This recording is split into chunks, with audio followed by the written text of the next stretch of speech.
Hey, come here. Who, me? Yeah.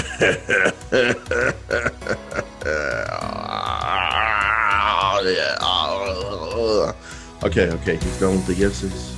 You won't be embarrassed by your coworkers or people at the gym. You can turn your volume back up. Yeah.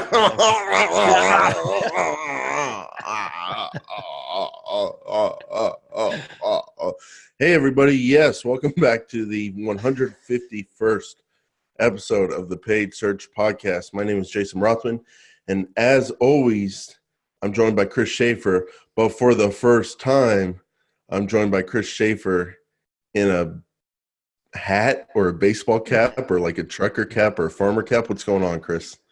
It's hi Jason. Hi, Jason. Hi Jason. I'm 67. My voice is a little crackly. Those of you who have talked to me this week know that I have a little crackly voice. I'm perfectly fine. I'm not sick. I feel just fine. Campaigns are being taken care of just fine. Sick, then what's that from? Do you have anger issues? Do you yell at people?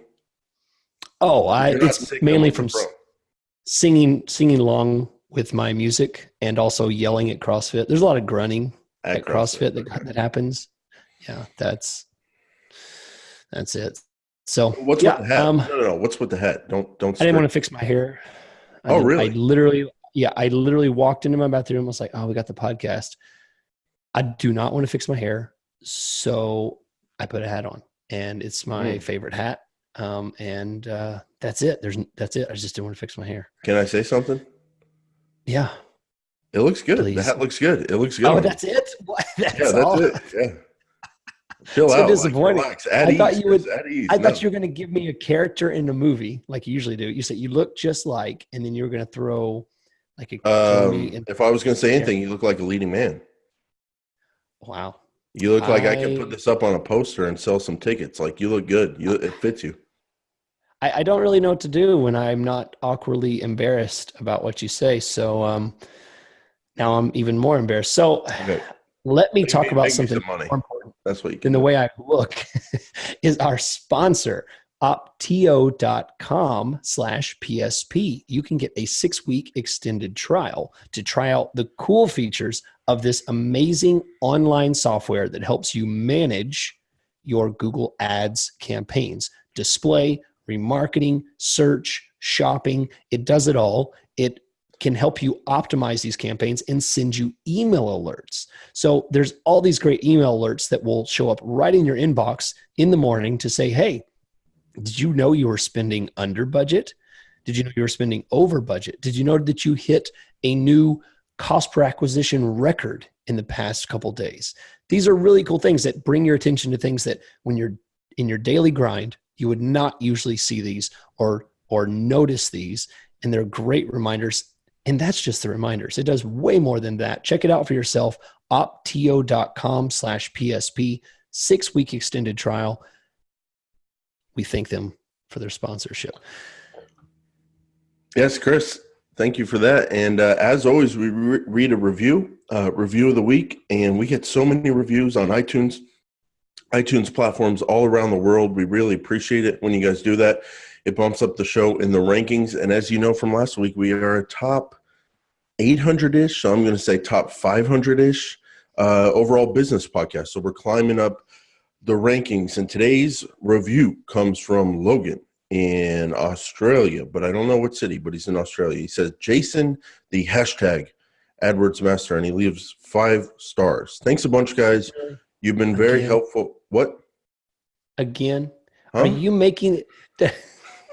Please continue. It's just the second week in a row that I've heard a review that specifically talks about Jason. Oh, they're leaving them, Chris. Okay. Thanks a bunch, guys. I'm just reading what they're leaving. Thanks a bunch, guys. You've been very helpful, all the while being entertaining AF. Jason has all the jokes, loving the banter and chemistry between you lads, while helping the world get better at AdWords and in life. Well, Logan, thank you for that review.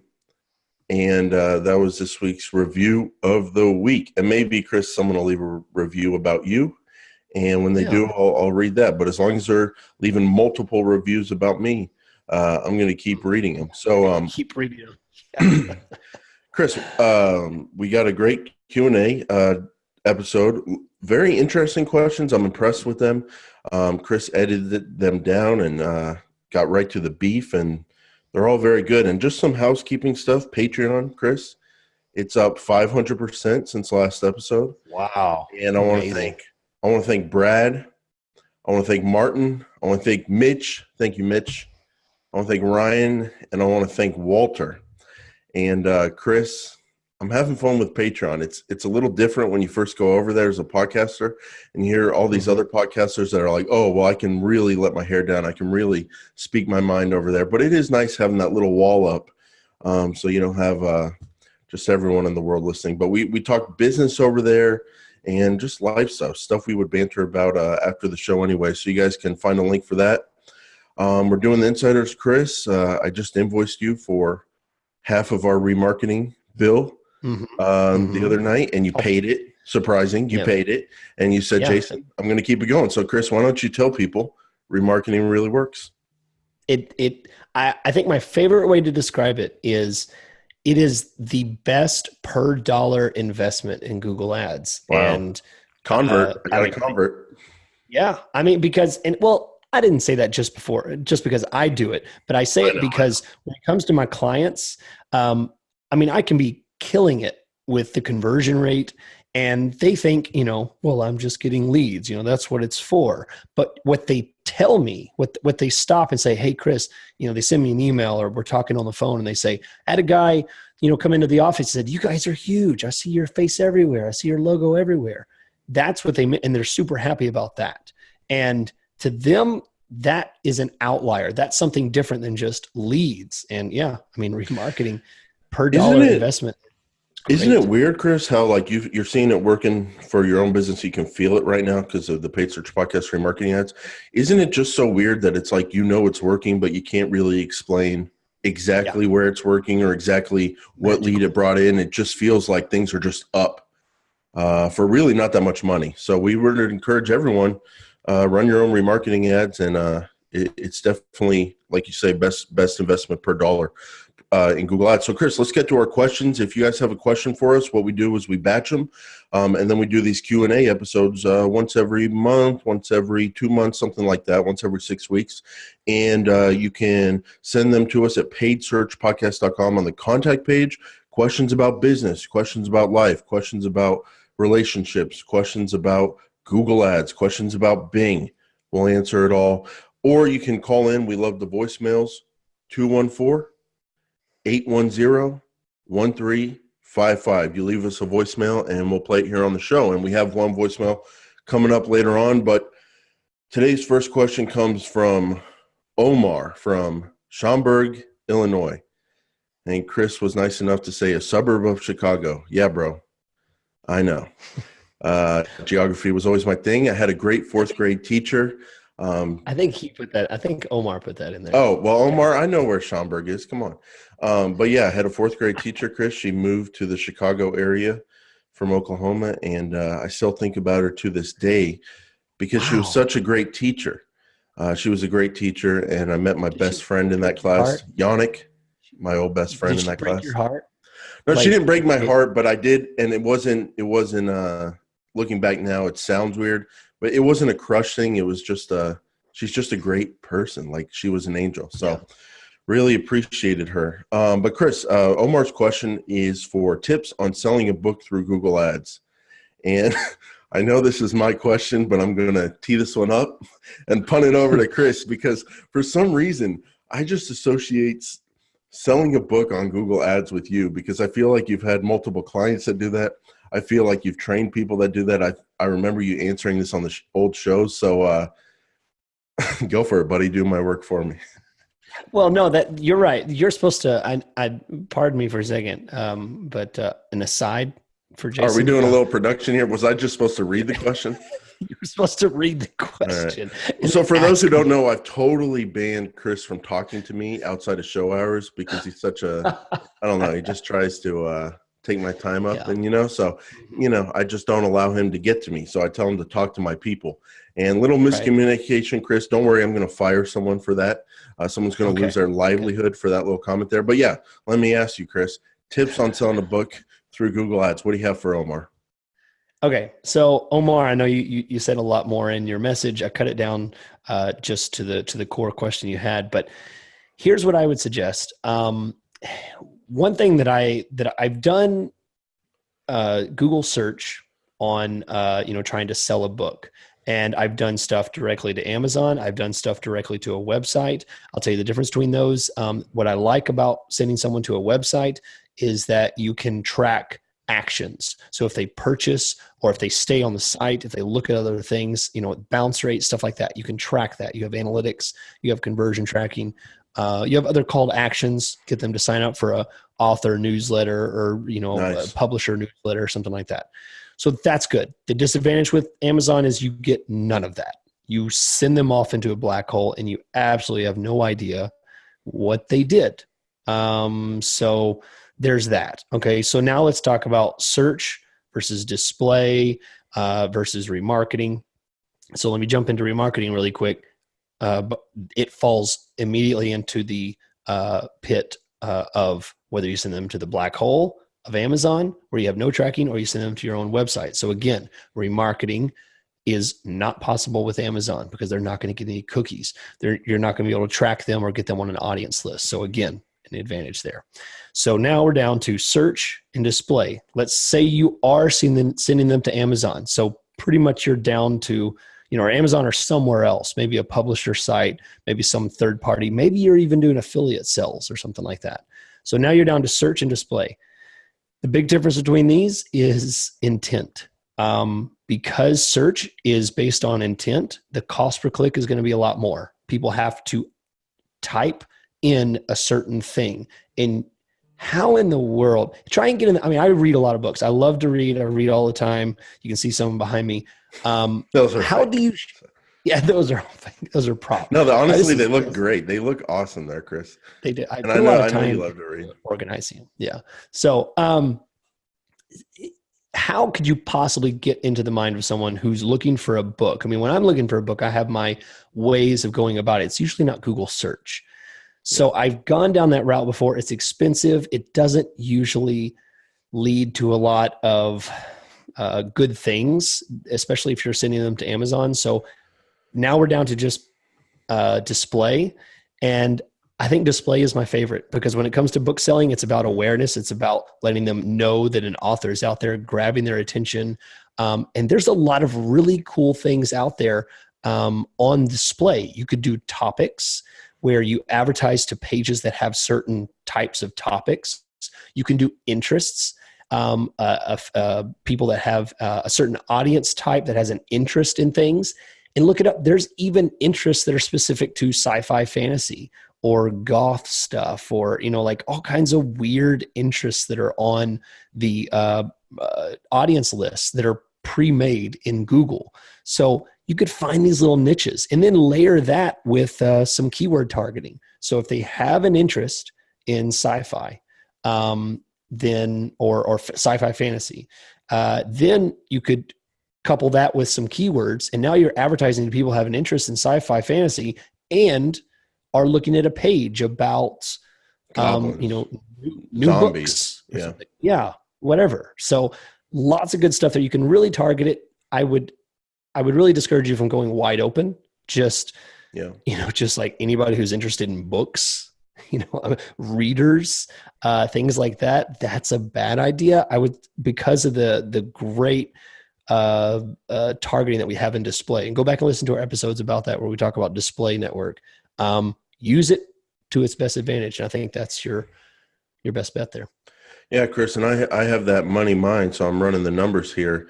And if you sell a book and you say you make like $7 a book or something like that, if you spend $30 a month on display, that's really not that much money. But all you have to do to make that profitable is just sell like 4 or 5 books. Maybe not that month from that traffic, but you can grow your overall awareness, and maybe in the future that'll help you sell 4 to 5 books per month. And you can get a ton of clicks, a ton of impressions if your cost per click is only, I don't know, on display 10 cents, 20 cents. So a small budget can go a long way. And I agree. I love that creativity with the display network. Yeah. All right. So next question is from Suzanne, and Suzanne is in Noosa, Australia. Suburb of So Chicago. right, In a exactly. way, in a way, we're In a all way, one it is. people. We're all one I'm world. in. Yeah, I'm just a quick plane trip from Chicago, just right down the street. Um, what would you recommend for accounts with low budgets? Just use a few keywords and just hope that there are a good few working keywords within there, or still use more keywords to get more data to work with. And specifically with accounts with just a few dollars a day. Suzanne has a couple clients, and she's working with really small clients. She's excited to be in the industry and she's getting Mm. started. But hey, you remember the days back when you're like, I got a $300 client. Yeah, this is a I big guy. Or remember the days. Chris, I still yeah, have small clients. I'm running search campaigns myself that spend $7 right, a day for my own correct. business. Like, I'm there's talking big. nothing, Yeah, yeah, there's nothing wrong with the small budget. So the first thing I would say to Suzanne um, is hello, mate. And then I would say, so one, I would not be discouraged. It definitely is possible, but I would definitely say you asked about only running a few keywords, only those good working keywords. Yeah, you only want to run keywords that work in general. However, I don't like the idea of limiting yourself just because you have a small budget. My mindset is different, especially with a small budget. I like to go as wide as possible. I like to go as wide as possible with keywords. I like to go as wide as possible with schedule. I like to go as wide as possible with location. The reason why is because when you only have a small budget, you need to get as low a cost per click as possible to get the most clicks per the budget. You always want to do that, but it's especially important when you have a really small budget. So how do you get a low cost per click? Well, you give yourself more chances to get a low cost per click. It's all about showing up on the most auctions possible. Every time someone searches your keyword in a location you're targeting during the times you're running, that's an auction that you have a chance to show up on. If you're only showing up on 30 auctions a day, and everyone else is bidding high and you're in position 4 because you have a low bid, because you have a low budget, you're not going to get many clicks in position 4. However, if you're showing up on 5 or 10 times that amount of auctions, then you will get away with getting a couple clicks in position 4. So my mindset is to always go as wide as possible. Always give yourself a chance to get away with a low bid strategy. Try to get as many clicks you can for that small budget, and you do that by bidding lower, by showing up lower. And when you bid lower and show up lower, you get clicked on less often, but you still get clicked on. You just have to give yourself a chance to get clicked on by showing up in a lot of auctions. So I would do as many keywords as make sense. I would experiment with some loose broad match modified keywords where not all the words in the phrase are modified, because that can show you on some long tail searches that not as many people are advertising on. And that would be my strategy. Chris, in general, do you agree with the smaller the budget, the more you need to focus on going wide, not to the point where you're not getting good traffic, but as wide as possible that still makes sense, because you got to get low cost per clicks? yeah, yeah. I completely agree. I think my think about it this way. I work with a lot of B2B companies. So with B2B, I'm not low budget. I'm more specifically low search volume, low searches. Let's call it that. There's just not a whole lot of searches for, you know, uh, very specific things sometimes that B2B falls into. So Mm-hmm. absolutely. I always am fearful of a B2B client who's like, I need B2B leads within a 10-mile radius that want to, that want help with their Google or with their Excel spreadsheets, need a Excel spreadsheet person database kind of thing. And I'm like, 10-mile radius? I mean, that's a nightmare. You have to have volume. So I think about it the same way. I think you're exactly right. And I think that's great advice. All right, Chris. Well, this next question comes from Maria. And I love the name Maria. Like I said, Chris, my girlfriend is from Mexico, and like 1 out of every 3 of her female family members are named Maria. But they're like technically named Maria, but then they have like different names that everyone in the family calls them, but those names are hard to Wow. pronounce. And so I just kind of Gosh. call them Maria, but then calling them their name that's not really their day-to-day name is awkward. So then I just don't make eye contact and I gravitate to another part of the room. So this question comes from Maria from Dallas, and let's play a little geography as we go around here, Chris, because we're talking about suburbs, and the great city of Denton, Texas would be a nice suburb of Dallas. Yes. Yep. It's a great place. Been there. Had a basketball tournament either there or was going to have one there. I can't remember if I ever made it, but yeah, Denton, just north of Dallas. So Maria, she has a client that wants to dominate their geographic market in impression share. In their eyes, if I fall below 90% impression share for the month, I have failed at my job. There are months when I cannot reach 90% impression share. Is there anything else that I can try or test to help my client dominate their market? They have an unlimited budget. Chris, I'm interested in your answer, but I have a dirty agency hack job for Maria if it comes to that. Yeah. So, okay, Maria, I have two things to share. Number one is, let's talk about search impression share and how it's such a arbitrary number to consider success or failure, because in order to talk about, yeah, I know it's ridiculous. So maybe she can communicate this to them. I'll say it to her. Maybe she can, because if they're asking about, they're not rational. Yeah, that's true. But search impression share is the measurement of how many searches you show up for on Google that you could have showed up for, that your keywords qualify for. Okay.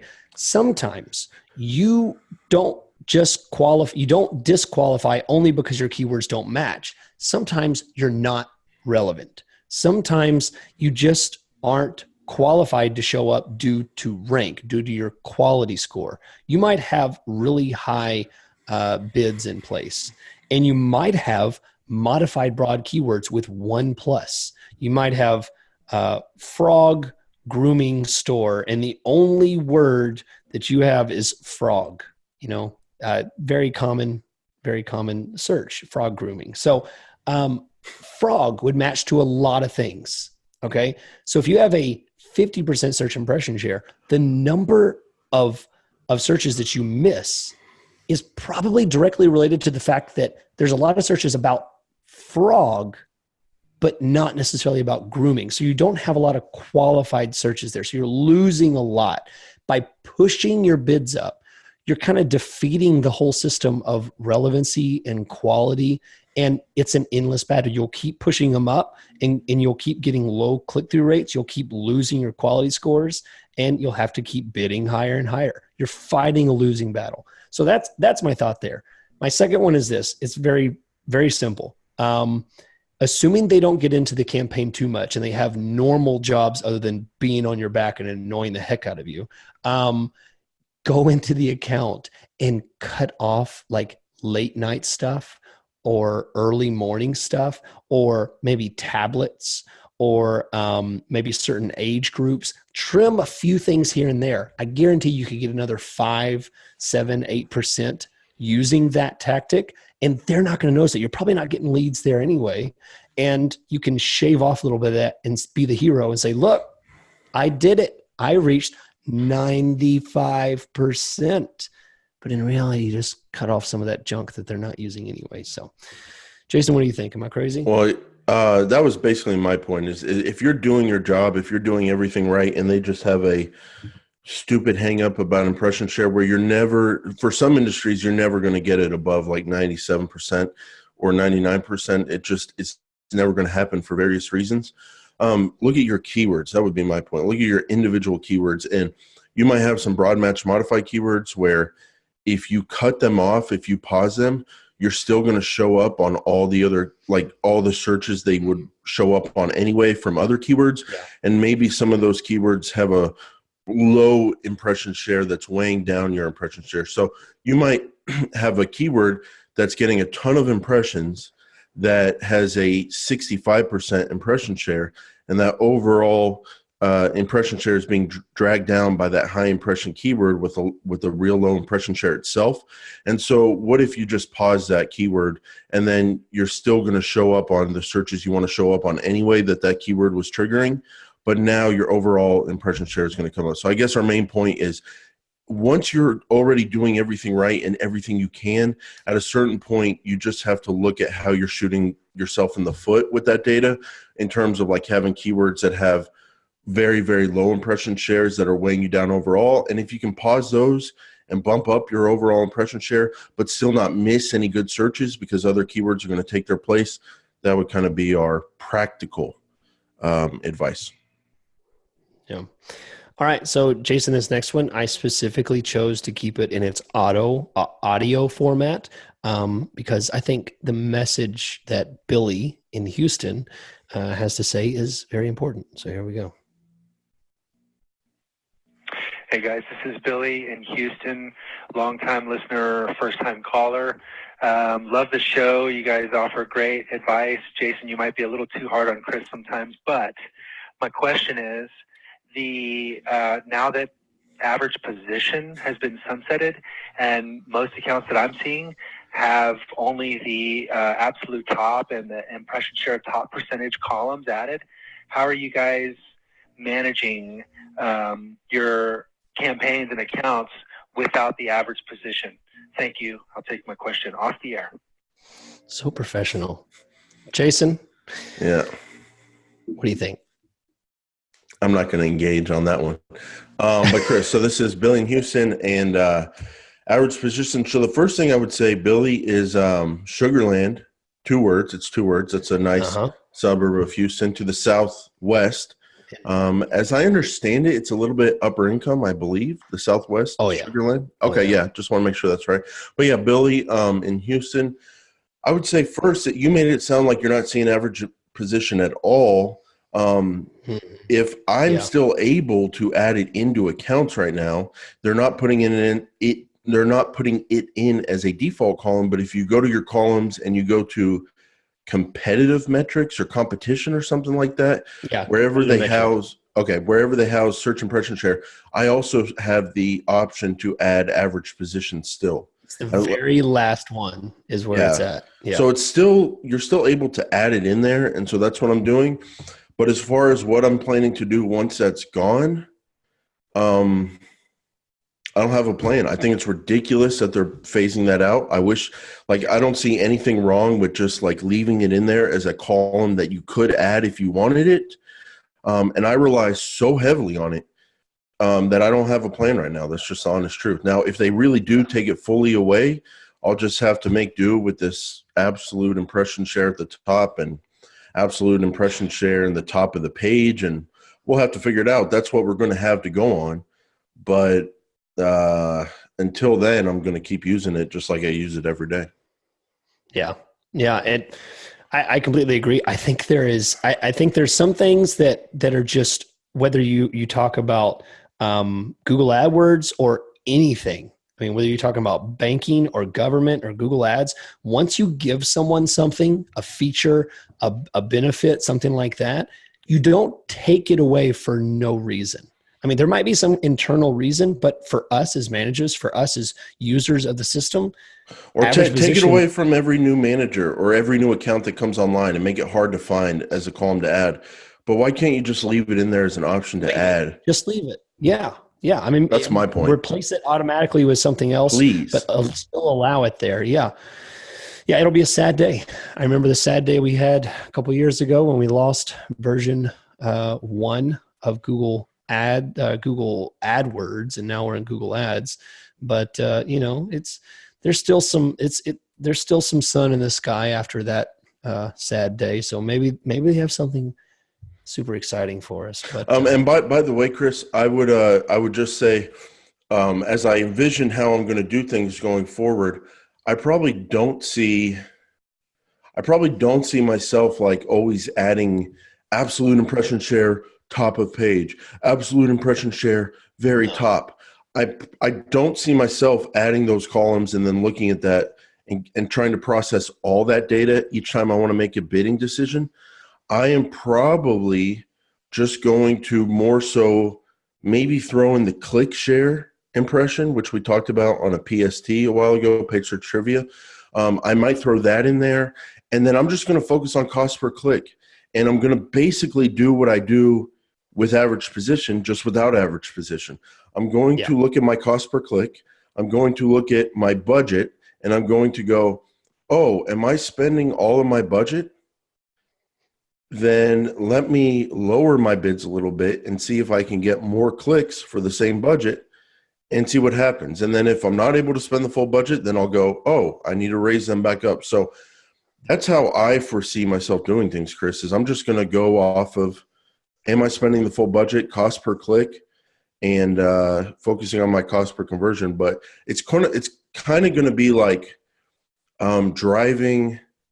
Like basically when you first start driving, like you have the driving instructor next to you, you feel safe. That's the average position. But if they're not in the car anymore, after a while, you know how to drive. And I feel like I know how to manage bids, even if I don't see that average position. I can almost do it on feel at this point. So that's probably where I'll be going. I will say one thing. Be sure and stick around for the very last of the episode, because today's Google Ads trivia question, our paid search trivia question, is my question to Google, to Jason, and I have a solution, but I don't want to give away the answer to the question. But be sure and stick around, Billy, because I might have an answer for you, but I can't share it yet. Hey, Billy, or don't, or don't. How about that? Or don't, or leave now. Just delete the podcast. If you're gonna come on here and say I'm too hard on Chris, if you guys knew a fraction of the things this little cookie cutter little boy says off air, and not everything's the way it seems. That's all I'll say. So today's next question comes from Greg from Michigan. So if he's in Michigan, that's a we don't state. know what city he's in, so we can't give a suburb. But if Illinois he's in Michigan, is a suburb. You could say Illinois is around Michigan. You could say the Great Lakes are around Michigan, literally around it. Oh, okay. Wow. So glad I'm here. Hey, Rachel, can you edit out me clapping into the microphone? That's probably not good.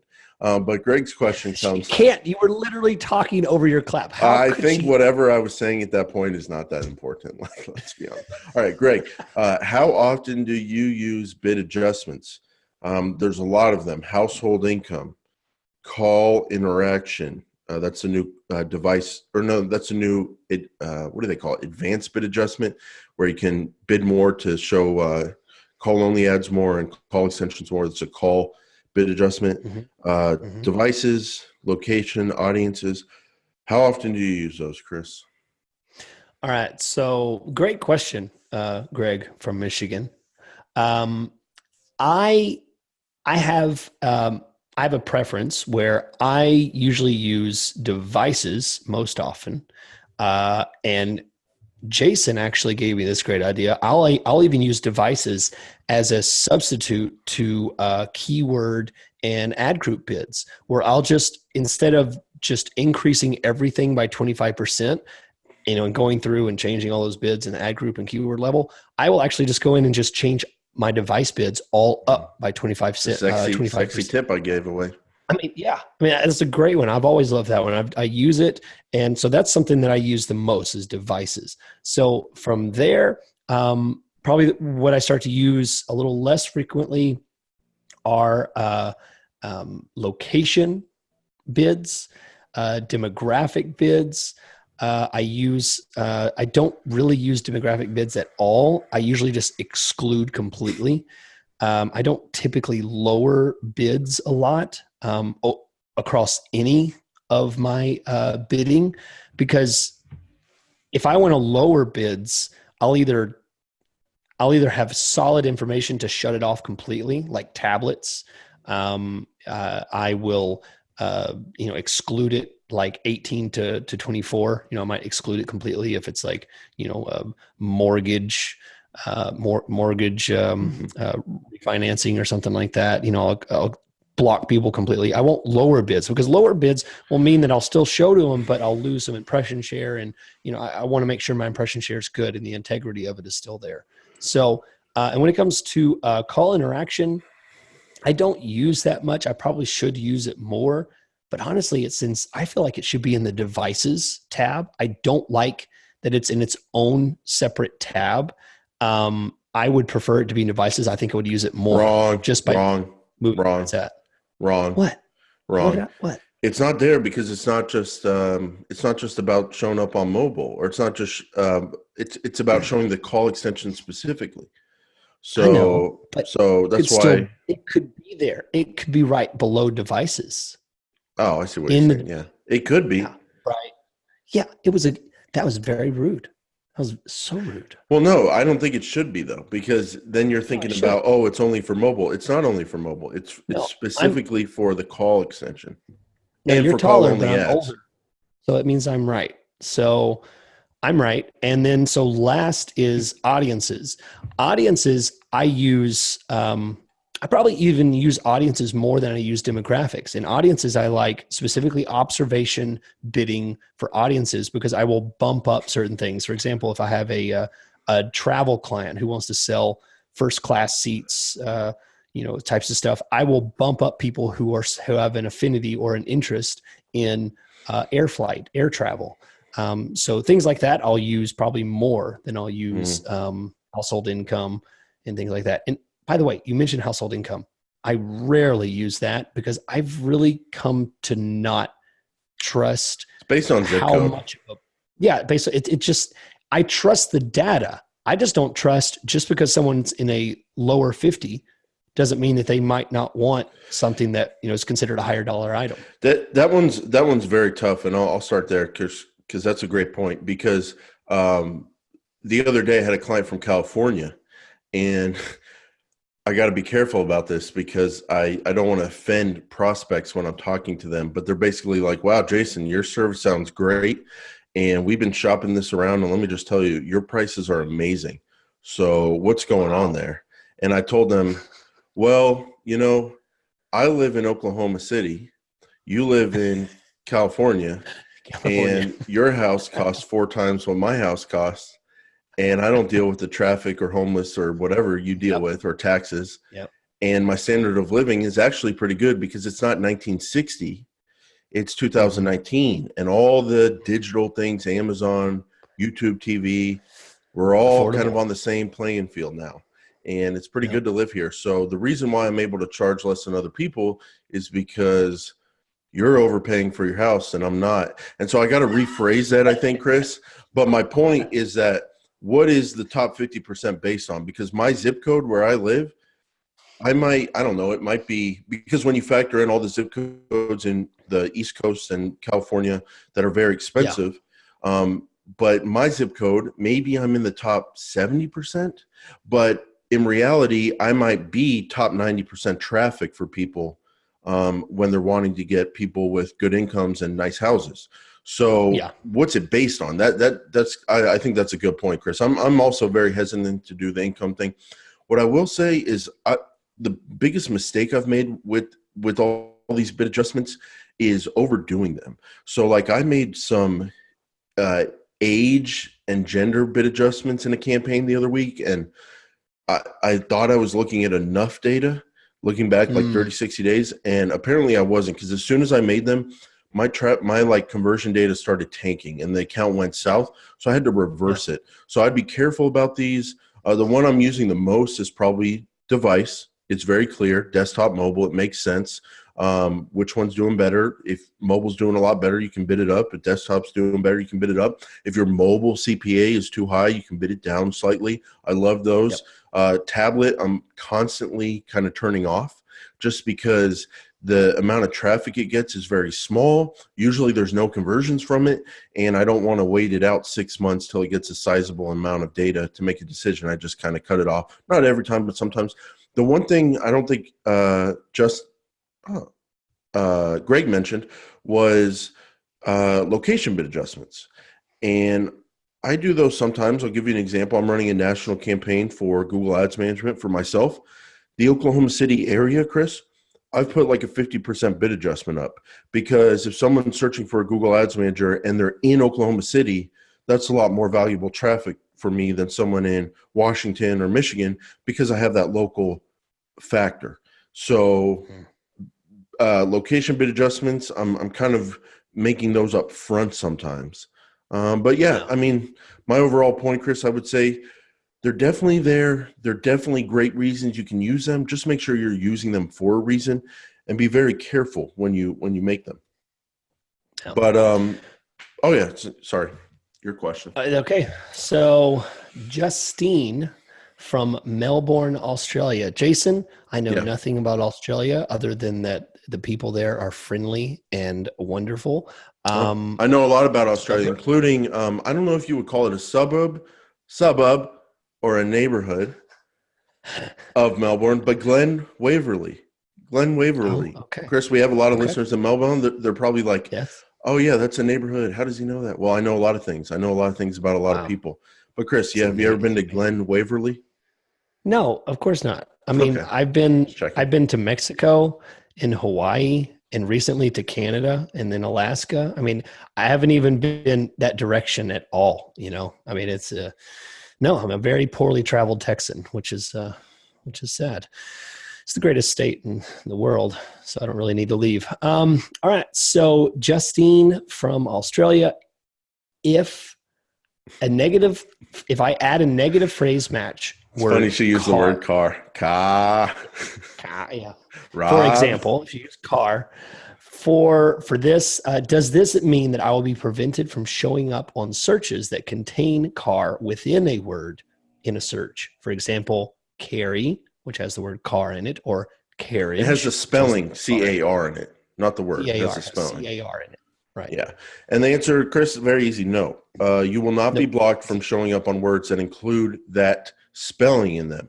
You will be blocked from any search ever that includes the word car as its own word with a space around it. Right. Phrase match. Right.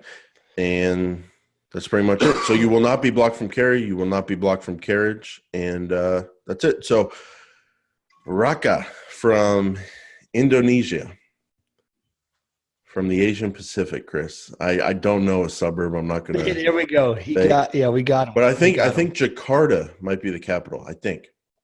Okay, great. I don't want to start World War IV here, or World War III.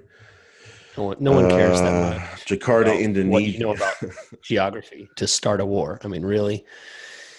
All right. Yep. So Jakarta, population 9.6 million as of 2010. Wow. I'm so glad that you've shared this. Meanwhile, I'm watching the minutes tick by. What metrics should we be paying attention to in auction insights? I picked this one. I picked this question because this is such a great question. Yeah. Because there are a lot of metrics, and I have to say there is a friend that Jason and I both share that does Google Ads, and it's a young lady that we both work with at times, and she gave me a phrase that I had never heard before, and I loved it. It said Google Insights is the astrology or Auction Insights is the astrology of Google Ads. Like, is astrology like I'm a Virgo, you're a Pisces thing? Yeah. Okay. Exactly. That kind Please of stuff. explain It's like, yourself, because I have no idea what you're talking about. I feel like I'm trying to be picked up right now. Like, Chris, I'm in a relationship. Chris, actually, I had a dream the other night that two prostitutes were closing in on me. And hear this out. Careful. Okay. The truth is, I turned them down. That's how loyal of a boyfriend I am. I told my girlfriend that story. At first she was mad, but then she was like, wow, you're even loyal in your dreams. So I was like, wow. Had that dream there. And also in that dream, my brother shot at me with a gun. Long night.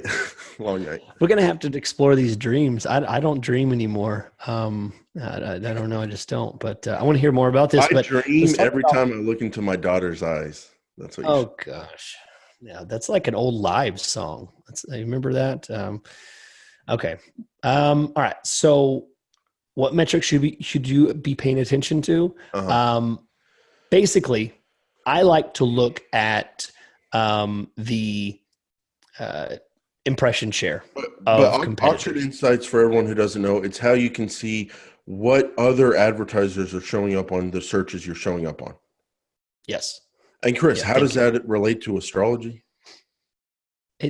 So I'm back to this because it gives you trying to pull information and understand where you are in the market and understanding your business and what other businesses are doing by looking at this data. I've had clients who try and diverge information about what keywords someone else is running, or how much they're spending, or where they're advertising, and they're running multiple auction insights reports for different like ad groups and then some for a campaign, and trying to diverge some type of information from this.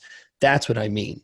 It's like it's the astrology of it, in the sense that you're looking at some giant thing and trying to get specific information out of it. Right. It is such an obscure metric.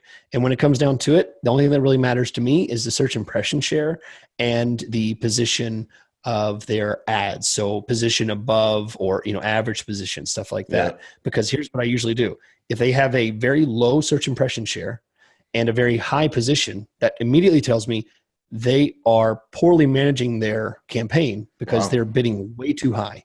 Okay. But if they have a very good search impression share and, they're doing, maybe first, second, third position, I know that they're doing a lot better management because they're controlling their keywords. They don't have a bunch of broad keywords and they have no idea what they're doing. They're controlling their traffic, so they're able to control their search impression share, and they're showing up in first, second position on a regular basis, possibly beating my client. So when it comes down to it, that's what I look at. That's what I pull from it. And I merely take the idea of, are they beating us? Are they doing better than us? And that's about it. Not are they, not what keywords they're spending or stuff like that. Okay. So Chris, I guess the way I would use it, the number one way I've used this auction insight tool is where clients are irrationally and irresponsibly beating me up about showing up in the absolute top position on their searches on their phones or whatever. And I'm telling them, no, our average position, bro, is 1.1. So we are showing up number one basically all the time. They're like, not on my phone, not on my phone. And they go, this other advertiser is showing up. We have to bid higher. We have to bid higher. We have to go higher. They sound like a cokehead. Like they just want to keep going and going and going and going until you're dead. And so what I tell them is, no, we are number one, even though you're not seeing it on your phone. And all you're doing is you're going to get me to bid higher and higher and higher and ruin our results. You're going to ruin your cost per conversion. And so one way I can attempt to prove that to them is I go into the auction insights and I say, look, our impression share is 95%. The big dog that you think is number one all the time, their impression share is 40%. They're not even showing up half the time. It's just on your phone in these random searches, they are. And then I'm able to show them average position and like, oh, we're 1.1 and the other person's average position is 2.5. So I cannot explain why you're seeing them number one on all your searches, but trust me, when I look at the data in the account, their average position is 2.5. So that's the way I'm using it the most. And Chris, to me, impression share, average position, those are probably the ones I'm looking at most, but they're all interesting. Like it's interesting stuff. Like you get to see, it's really interesting. Like I'll just tell you, I'm advertising on a certain kind of keyword. I have a client that's in the same business and they want to advertise on those keywords too. And they have only been advertising for a week, and I see them it's a very niche thing. I see them in the auction insights. So it's real time. Or not real time, but it's like very recent. And I would say it's accurate based on what I'm seeing. So it's probably underutilized. I underutilize it. Yeah. Good point. We have a question from Isaac and Jason. We have 4 more. Should we push through or should we call it? So on my After Dinner Investing podcast, Chris, which people can find at afterdinner.investor.com, or they can subscribe to it on Apple Podcasts or Stitcher or Google Play. Is that a plug? Is that what they call a plug? But Chris, yes. In my podcast, we're allowed to do that. I'm sorry. I'm trying. Okay. All right, guys, let me make it even. Google guys that are great looking and hunks, and I'm sure Chris's website will come up. Yeah, that's my business. There's your plug, Chris. There's your plug. But The other day I went for like 55 minutes and was supposed to go for 20, 30 minutes, and people are loving it. So I'm going to say, Chris, we got Patreon out there. We've been making a lot of asks lately. Let's give a little bit. Let's give a little bit back. Let's keep going here. Let's push forward. Let's knock these bad boys out. All right. So Isaac from YouTube, which, Jason, what's a suburb of YouTube? I would say like Gmail, probably a suburb of YouTube. If you have all match types in the same ad group for the same keyword, which keyword type will show first? This is like a trivia question. I was about to say that, yeah. Yeah. Is it in order from exact to phrase to broad to modified broad to full broad, or? Yeah, you misspelled broad. That's not important. Don't mention that. Don't embarrass Isaac. He posted on YouTube. Come on. He was on his phone while driving. Does YouTube must not have spell check or grammar check in the comments, because some of those comments on YouTube are hilarious. Yeah. But Isaac, the only answer to this and the correct answer and the only correct answer, Chris is going to be impressed with this.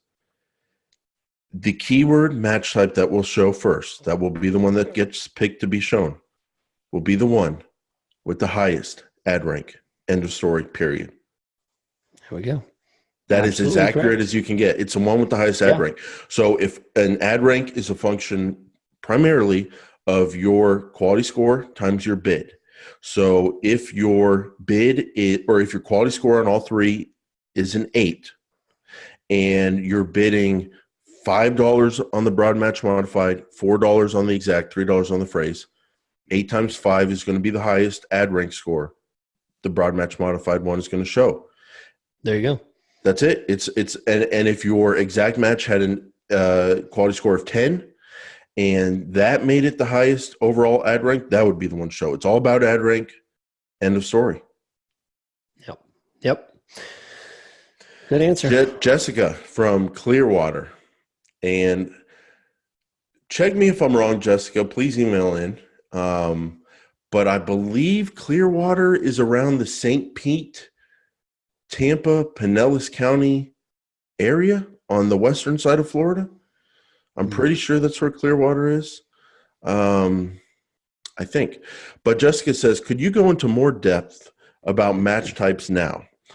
I know the differences, but can you dive a little deeper into modified broad versus phrase, which ones you prefer?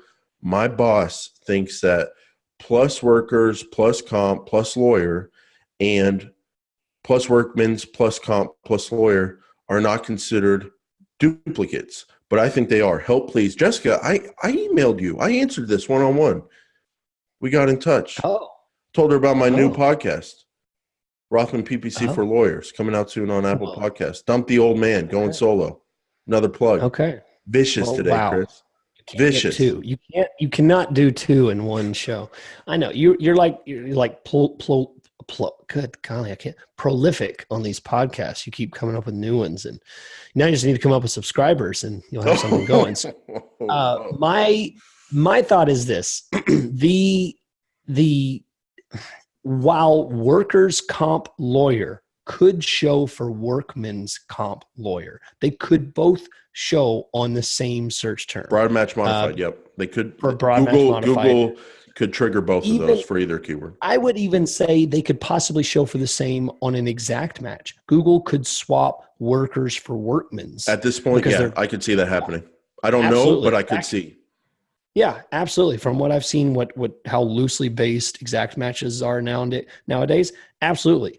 So in that case, yes, but I wouldn't really consider them to be duplicates because they're different words, but in the reality, they will come to the same thing. So, but I think both of you, I mean, maybe this is just an argument you have while you're having lunch or something or whatever.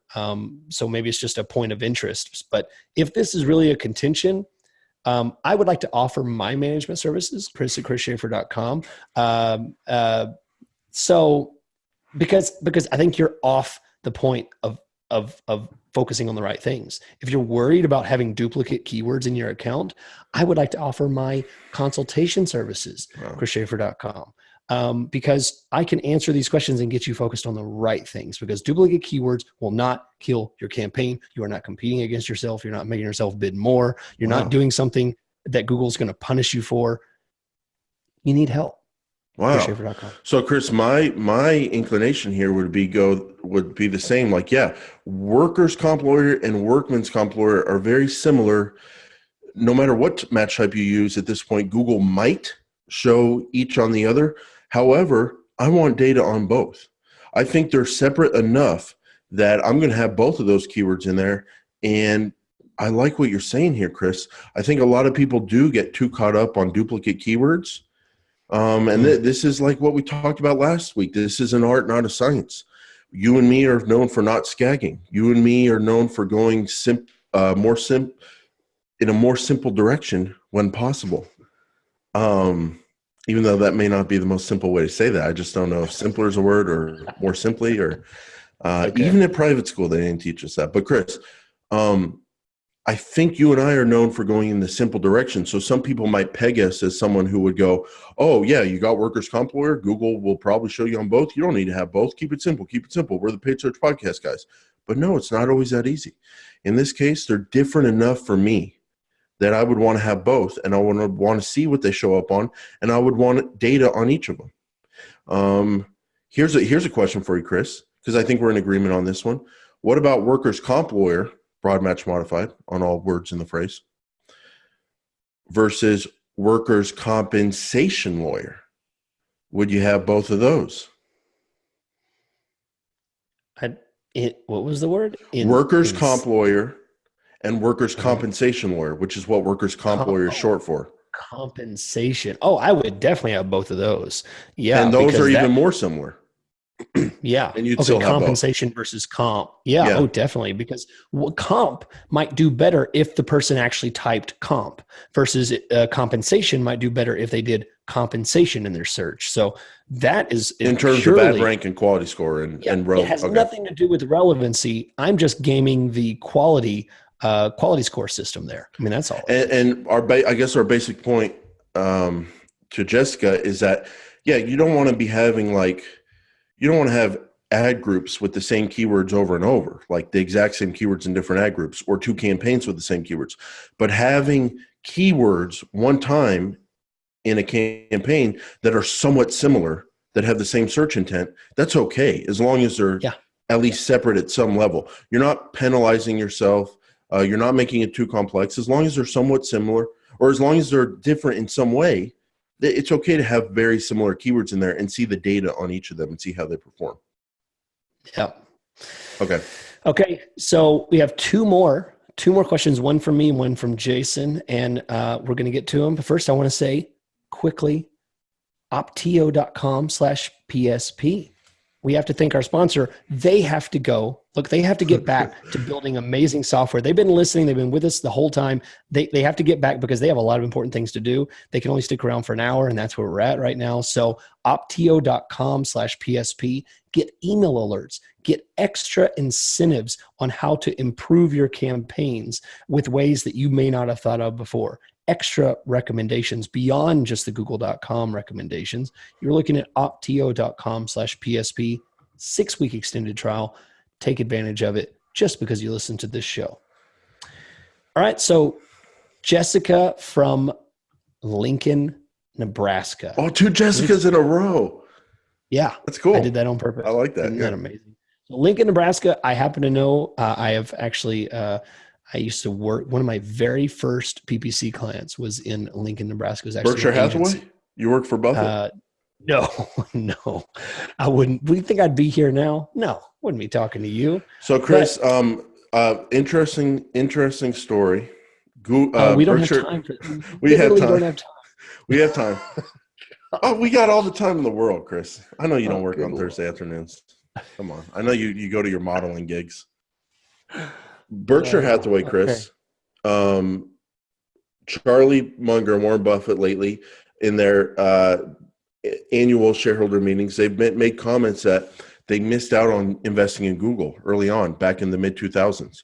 They missed out on it. You know why they missed out on it? And why they're kind of like, oh, we should have seen it? Because they own Geico, the car insurance company. And they saw early on in Google's history how Geico at the time was paying like $10, $12 per click for car insurance keywords and getting new business. And that's how Berkshire Hathaway and Google AdWords are in the same story. Go ahead. Wow. All right. So Jessica from Lincoln, Nebraska. My boss is a little annoyed that I'm leaving clicks on the table. What but table? I don't quite know how to solve this. Would you recommend increasing my bids on current keywords or testing new ones? Most of these have only been running 2 weeks. So if we go back and read her original email, she's talking about the fact that there's search impression share left, there's budget left. There's something that the boss is annoyed about for leaving clicks on the table. Jason, throw your girth. Chris, I wish my clients were just sitting around their offices arguing with each other about how they could pay Jason more money. Like, is Google's business not good enough for Google? Like, it just seems like whatever they've done with this Google Ads interface, with the auction system, with making people compete against each other, there's just some little human thing that triggers in people's brains that goes, I got to get more. I got to dominate. I see other people on my searches. And people just argue about how to give Google more money. It's like good for Google shareholders like myself. Part owner of Google. Yeah, I am a part owner of Google. I'm not going to say what percentage, but Jessica needs help. We are losing here. No, we're not, dude. People love it. I'm going to name this epic Google Ads question and answer show. We'll talk about the title. I'm leaving clicks on the table. I don't know how to solve this. Only been running for 2 weeks. That's why I don't have a boss, Chris. What, you want me to answer your stupid question, boss? That's why I would get fired if I worked for a boss. I don't even know what to say to that. Not to Jessica, to her boss. I don't even know how to. Not to Jessica. Yeah, I mean, okay. I'll give it a shot. Jessica, I work for clients early on. They're like, "Oh, I want things to ramp up." I guess I would say you have to communicate that it takes time for accounts to ramp up. It takes time for them to get quality score history. Look at your search terms report. Run preview tool searches yourself for keywords you think your boss would want to show up on. If you're not showing on those searches, why? Do you not have the keywords in there? If you don't, add in the keywords. Pay attention to your search impression share. I guess that's where you can communicate to them if you actually are leaving things on the table. If you're missing out due to budget, you can tell them, yeah, we are leaving things on the table. Search impression share loss due to budget is 40%. We could increase our budget by 40% or just increase it and start getting more of the same traffic. If we're losing due to rank, that means we could up our bids and show up more. I guess that's how I would communicate things, Chris. Yeah, good stuff. Yeah, I definitely agree. I think Jessica, if you want to get to the meat of the problem, ask what's not showing up. What do you think we're missing out on? Do some searches, prove that you're showing up as you need to show up. And then second, maybe what they're not communicating subtly is that budget isn't really the problem. What they're really concerned about is just missing out. And maybe they have a conflict between the budget they've given you and what their expectations are. And there's a disconnect there. And you need to basically lay that out and say, listen, you think I'm leaving clicks on the table here, but I only have $500 to spend. Yeah, agree with them. We are leaving clicks on the table. Yeah. Because look at how much we're losing due to our budget. It's a very sensitive thing, telling people that basically they're wrong. And it's hard to communicate that, but you just have to lay out their conflicting information they've given. You've given me a $500 budget, and now you're telling me to be more aggressive. You cannot have both of these things. If you want, Chris, you have not worked for someone in a long time. You are very combative the way you're wording this. True. You keep saying you're wrong. You're telling me. Well, that's not going to go over good. I love getting in fights with my clients, and if I get fired, it means I won. So, wow, wow, someone's been dealing with a bad client this week. Wow. Yeah, I'm gonna move on. Sterling from Vancouver, Canada. In a sense, a suburb of Saskatchewan, where my mother was born. Great. In a sense, a suburb. Did your client notice? Whoa, Who are we talking about? That sounds very specific. Did your client notice? Just kind of rephrase it. Okay. Do your clients notice a lot of wasted clicks that didn't relate into calls? I'm just kidding. Yeah, this is juicy, Chris. I had 3 clicks last night and not one call. $60 down the drain. Any information on tips you could share on this would be amazing. Okay. Chris, are we talking specifically call only? Or are we talking? Yeah, I think so. I think what he's referring to is Sterling is referring to. Are we getting into this? I know a lot of things about call only. Well, no, we're not. We're going to very subtly. You're going to let me answer, and then you're going to take us from there. So, because I don't want to go into an hour and a half. So, Sterling, the ugly truth about call only is that you get charged when the click happens, not when the call happens. I didn't. That's the ugly truth about call only. It is still worth it because you can get leads at lower rates, because when they click on your website, you always pay, but then they have an option to call. And they can get distracted. They don't like the pictures you have on your site. You didn't pick the right title on your headline for them to like what they want. So call only works because it skips all that mumble jumbo and just gets straight into call or don't call. And sometimes a $60 cost per acquisition for a call only is worth it, because your click on website and call acquisition might be 100 cost per acquisition. So that's, yes, there are wasted clicks, and it can be a very low call percentage, but typically it stays within the same range. Some you might get a 1-to-1, and other ones you might get a 3-to-1 rate. But in the end, it kind of equals out.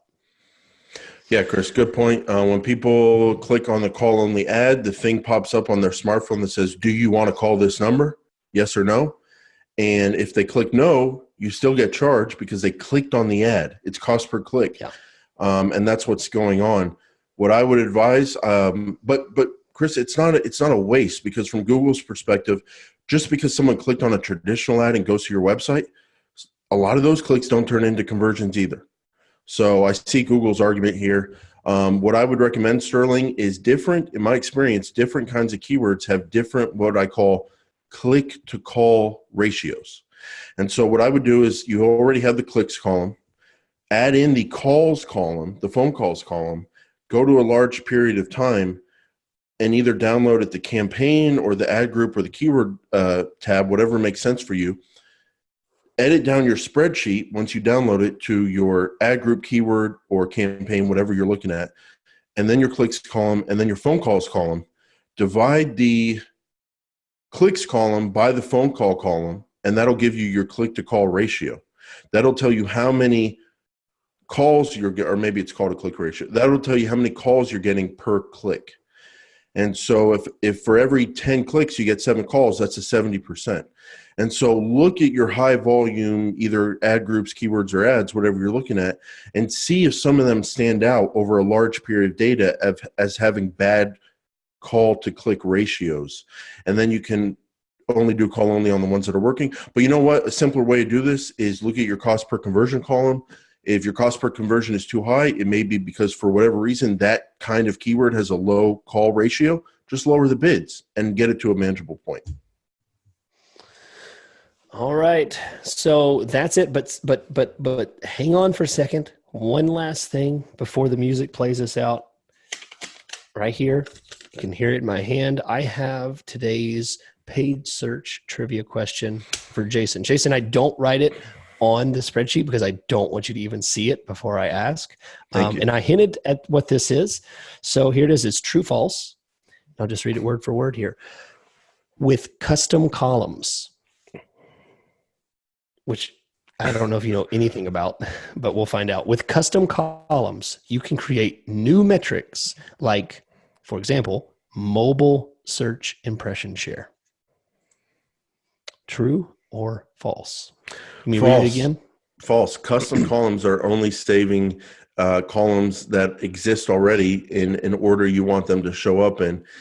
at the ad group, keyword, campaign, whatever level, and you save them with a name. That's what a custom column is. So false. You don't get to create your own new data columns. Is that correct? That's correct. Yes. That is correct. Oh, yes. I got one. Wow. Yes. You're 50-50 now. Or is that 25? Is that 1 to 3 or 1 to 4? I don't know. But anyway, custom columns are something you can actually create. It's in your modify columns button at the very bottom. You can create your own columns. And the reason this is false is because you cannot create metrics that don't exist.